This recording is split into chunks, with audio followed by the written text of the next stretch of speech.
नमस्कार, स्वागत है आप सभी का एबी स्टार न्यूज में। मैं हूं आपके साथ जुबैर चौधरी। वक्त तो चला अपना उत्तर प्रदेश का, जहां सबसे पहले बात करेंगे देवरिया की, जहां सर 6 लोगों के सामूहिक हत्याकांड में अब पूर्व आईपीएस ने वहां का दौरा किया है। बता दें कि पूर्व आईपीएस अमिताभ ठाकुर ने घटनास्थल का दौरा किया और सभी बातों का जायजा लिया। देवरिया के फतेहपुर में जमीनी विवाद को लेकर 6 लोगों की हत्या का मामला सामने आया था। पुलिस ने इस मामले में 27 नामजद समेत 50 अज्ञात लोगों के खिलाफ मुकदमा दर्ज किया है, जिनमें से 16 आरोपियों की गिरफ्तारी अब तक हो चुकी है। बाकी आरोपियों की गिरफ्तारी के लिए 6 टीमें लगाई गई हैं। आरोपियों पर कार्रवाई के लिए विवादित जमीन की पैमाइश प्रशासन करवा रहा है। साथ ही ये अंदेशा भी जताया जा रहा है कि आरोपियों के मकान पर बाबा का बुलडोजर चल सकता है। घटना के तीसरे दिन आजाद अधिकार के राष्ट्रीय अध्यक्ष और पूर्व आईपीएस अधिकारी अमिताभ ठाकुर ने घटनास्थल का दौरा किया। इस दौरान उन्होंने पुलिस प्रशासन और राजस्व टीम के साथ ही सरकार पर भी गंभीर आरोप लगाए है कि कम से कम अब और गुनाह न किया जाए, निर्दोषों को इस घटना में न फंसाया जाए। जिस प्रकार भेड़ बकरी की तरह गिरफ्तारियां हो रही हैं, उसको न करके चयनित और सही गिरफ्तारी हो और हर गिरफ्तारी का कारण बताया जाए। तीसरी हमारी यह मांग है कि मौके पे जो गांव में दहशत पैदा किया जा रहा है पुलिस बल के माध्यम तो बुलेटिन में बात कर लेते हैं झांसी कॉलेज से रैगिंग का मामला सामने आया है। तो झांसी के महारानी लक्ष्मीबाई मेडिकल कॉलेज में रैगिंग का मामला सामने आया। आरोप है कि हॉस्टल में सीनियर ने जूनियर से पहले नाम पूछा और फिर उसे मुर्गा बनाकर पीटने लगे। वहां से गुजर रहे जूनियर के 3 साथियों ने जब इसका विरोध किया तो उन पर ईंट और लोहे की रॉड से हमला किया गया। शिकायत मिलने पर एंटी रैगिंग कमेटी ने 2 सीनियर्स को 6 महीने के लिए क्लास से निष्कासित कर दिया है। साथ ही 25-25 हजार रुपए का जुर्माना भी लगाया गया है। मेडिकल कॉलेज में पिछले 5 महीने में रैगिंग की ये दूसरी घटना है, जहां मई में भी जूनियर छात्रों को मुर्गा बनाकर पीटने का मामला सामने आया था।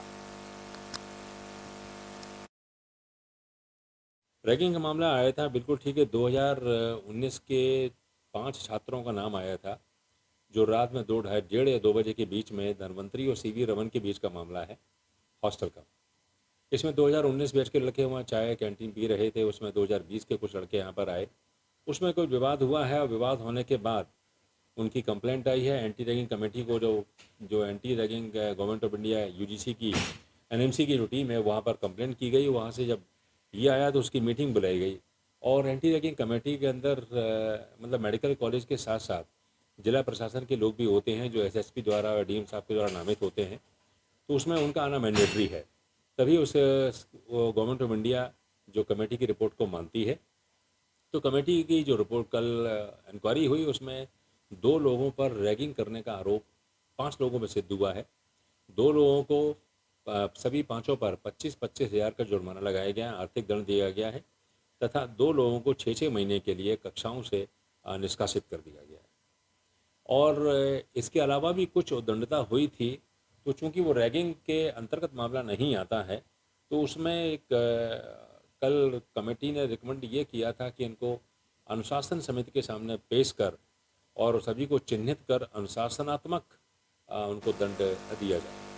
तो झांसी में पुलिसकर्मियों पर अवैध कब्जे का आरोप लगा है। बता दें कि झांसी में नगर निगम की जमीन पर अवैध कब्जे करने का आरोप पुलिसकर्मियों पर लगा है। तो झांसी के पुलिसकर्मियों पर नगर निगम की जमीन पर पिछले 50 सालों से अवैध कब्जे करने का आरोप लगा है। ये मामला शहर कोतवाली के रानी महल का बताया जा रहा है। कब्जा करने के आरोप में पुलिसकर्मी, रिटायर्ड पुलिसकर्मी और वकील समेत 10 लोगों के खिलाफ नगर निगम ने मुकदमा दर्ज कराया है। आरोप है कि जब टीम अवैध कब्जा हटाने गई तो टीम के साथ मारपीट की गई और जान से मारने की भी धमकी दी गई है।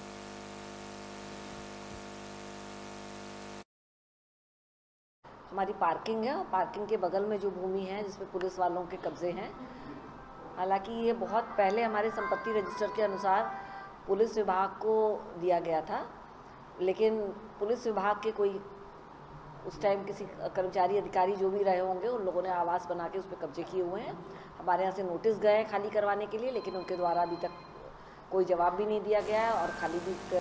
तो बेटे में बात तो मथुरा की कर लेते हैं, जहाँ अवैध कॉलोनियों पर बुलडोजर से कार्रवाई की गई है। तो मथुरा में अतिक्रमण के खिलाफ एक्शन लगातार देखने को मिल रहा है। हाईवे पर काटी गई 2 अवैध कॉलोनियों को प्राधिकरण ने तोड़ा है। एक कॉलोनी श्यामवीर सिंह और एक व्यक्ति जब 4000 मीटर में जगह काट रहा था, जबकि दूसरी कॉलोनी मनोज चौधरी नामक एक शख्स काट रहा था। थाना हाईवे पुलिस की मौजूदगी में दोनों अवैध कॉलोनियों को अब तोड़ दिया गया है। अब दोनों कॉलोनियों पर बुलडोजर से यह कार्रवाई की गई है।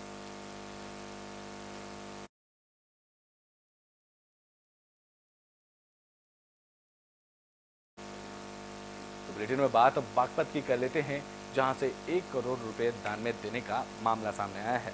तो बागपत के तिरसली गांव के लोगों ने एकजुटता की मशाल पेश की है। दरअसल यूपी मातृभूमि योजना के तहत करीबन 2500 मीटर की सड़कों के निर्माण के लिए मैसर्स EMS इन्फाकन प्राइवेट लिमिटेड कंपनी के ओनर रामवीर सिंह ने 1,06,13,328 रुपए की धनराशि दान की है, ताकि गांव में अच्छी सड़कों का निर्माण हो सके।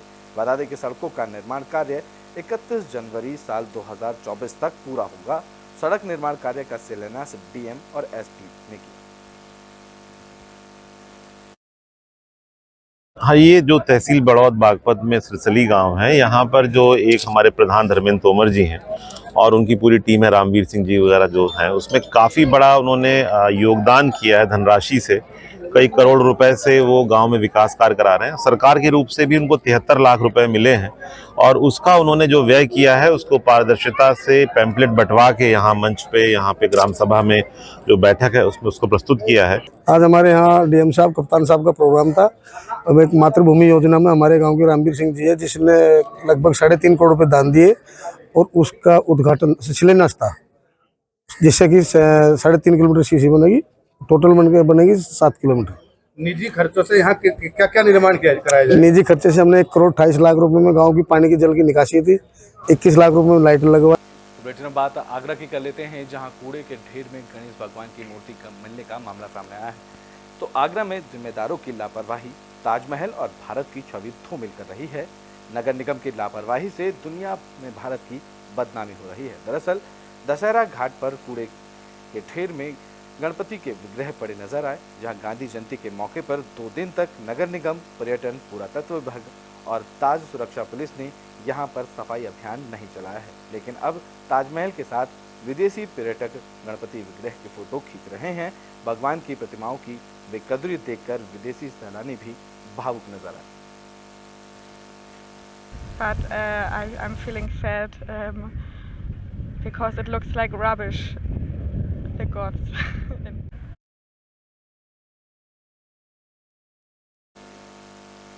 तो बुलेटिन में बात शामली की कर लेते हैं, जहां DM की तरफ से रैली का आयोजन किया गया। तो शामली में प्रशासन की सराहनीय पहल देखने को मिली है। DM ने किसानों को जागरूक करने के लिए रैली को हरी झंडी दिखाकर रवाना किया। यह रैली शहर शहर, गांव-गांव जाकर किसानों को खेत में पत्ती और पराली ना जलाने का संदेश देगी। दरअसल फसलों के अवशेष जलाने से पर्यावरण दूषित होता है, साथ ही लाभदायक जीवाणुओं की कार्यशीलता भी कम हो जाती है, जिसका असर पैदावार पर भी पड़ता है। पराली प्रबंधन के लिए हम सभी किसानों को जागरूक करना चाहते हैं। वो पराली को जलाएं नहीं, क्योंकि इससे वायु प्रदूषण फैलता और लोगों को काफ़ी स्वास्थ्य से संबंधित समस्याएं भी आती हैं। इसलिए पर्यावरण को बचाए रखने के लिए, संरक्षित करने के उद्देश्य से हम लोगों को बीच बीच में जागरूक करते रहते हैं कि वो अपनी पराली को अलग तरीके से प्रबंधन करें। In situ, ex situ management हो सकता है, गौशालाओं में दान किया जा सकता है। और इसके साथ साथ बुलेटिन में बात झांसी की कर लेते हैं, जहां से हादसे की खबर सामने आई है। बता दें कि यहां श्रद्धालुओं से भरा ऑटो हादसे का शिकार हुआ। तो झांसी के मौरानीपुर से हादसे की खबर सामने आई, जहां झांसी के खुजराहो NH पर श्रद्धालुओं से भरा ऑटो पलट गया। हादसा अटारन गांव के पास हुआ, जिसमें आधा दर्जन से ज्यादा श्रद्धालु घायल हुए, जिन्हें इलाज के लिए मौरानीपुर CHC में भर्ती कराया गया। एक बुजुर्ग की हालत गंभीर होने से उसे झांसी रेफर किया गया है, जहां सभी घायल NV गांव के रहने वाले बताए जा रहे हैं। मातरना से आए थे पटेल वाली रस्ते में ड्यूरी बंदा की जो टैक्सी पलटी। अच्छा, टैक्सी पलट गई। कितने लोग थे टैक्सी में? 15 लोग। कितने लोग घायल हुए? 5 लोग ज़्यादा घायल है और छोटी मोटी चोट लगी। अरे वो पसरे मातरना से आए थे। अच्छा, तो गाड़ी की भौजी की वही टूट गई। सुबह में वही टेढ़ी हो गई, सुबह पलट गई। कितने लोग थे आपकी गाड़ी में? हम हटे वहाँ थे। तो वीडियो में बात बस्ती की कर लेते हैं। बस्ती से भी हादसे की खबर सामने आई। यहाँ बता दें कि ट्रैक्टर ट्रॉली की चपेट में आने से एक मासूम बच्चे की मौत हो गई। तो बस्ती से हादसे की खबर सामने आई, जहां छठी क्लास में पढ़ने वाली छात्रा की ईंट से लदी ट्रैक्टर ट्रॉली की चपेट में आने से मौत हो गई। जानकारी के मुताबिक छात्रा घर से जूनियर हाई स्कूल रोधौली के लिए निकली थी। इसी दौरान अंदेवरी जूनियर हाई स्कूल के पास बच्चे की ट्रैक्टर ट्रॉली की चपेट में आने से मौत हो गई। मामले की जानकारी मिलने पर पहुंची पुलिस ने शव को कब्जे में लेकर पोस्टमार्टम के लिए भेजा, साथ ही ट्रैक्टर ट्रॉली को भी कब्जे में ले लिया।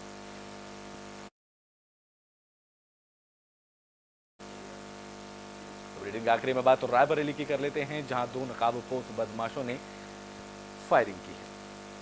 तो रायबरेली में ऊंचाहार कोतवाली इलाके के जमनापुर गांव में बाइक सवार नकाबपोश बदमाशों ने सरेराह ताबड़तोड़ फायरिंग कर दी। गोली लगने से 2 युवक गंभीर रूप से घायल हो गए, जिन्हें इलाज के लिए अस्पताल में भर्ती कराया गया। एक युवक के पीठ और दूसरे युवक के हाथ में गोली लगने की खबर है। जानकारी के मुताबिक दोनों युवक निजी कंपनी में जॉब करते हैं। दोनों युवक जॉब के बाद घर लौट रहे थे। इसी दौरान बाइक सवार बदमाश उन्होंने मिलकर उन पर फायरिंग कर दी और मौके से फरार हो गए। पुलिस मामले की जांच करने में जुट गई है, तो वहीं पुलिस फरार बदमाशों की तलाश में भी जुट गई।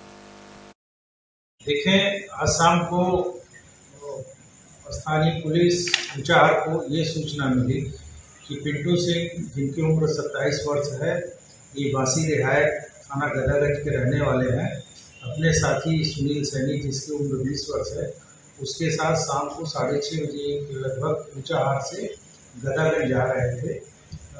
जमनापुर चौराहे के पहले लगभग 6:40 पर इनके ऊपर अज्ञात हमलावरों द्वारा फायर कर दिया गया। इस सूचना पर तत्काल हमारी पुलिस पहुंची और मजरूमों को लोकल CSC ले जाया गया। प्राथमिक उपचार के बाद एक्सरे अन्य मेडिकल हेल्थ इनको डिस्ट्रिक्ट हॉस्पिटल भेज दिया गया है। देखिए, ये ऊंचाहार PHC से रेफर्ड 2 केसेज आए हैं और गन शॉट इंजरी लग रही है, लेकिन अभी एक्सरे होना बाकी है। हमारे सर्जन और ऑर्थोपेडिक सर्जन दोनों ने इन्हें देख लिया है। एक्सरे तो यूपी के बुलेटिन अपना उत्तर प्रदेश में भी के लिए बस इतना ही। देश और दुनिया की तमाम खबरों के लिए देखते रहें AB स्टार।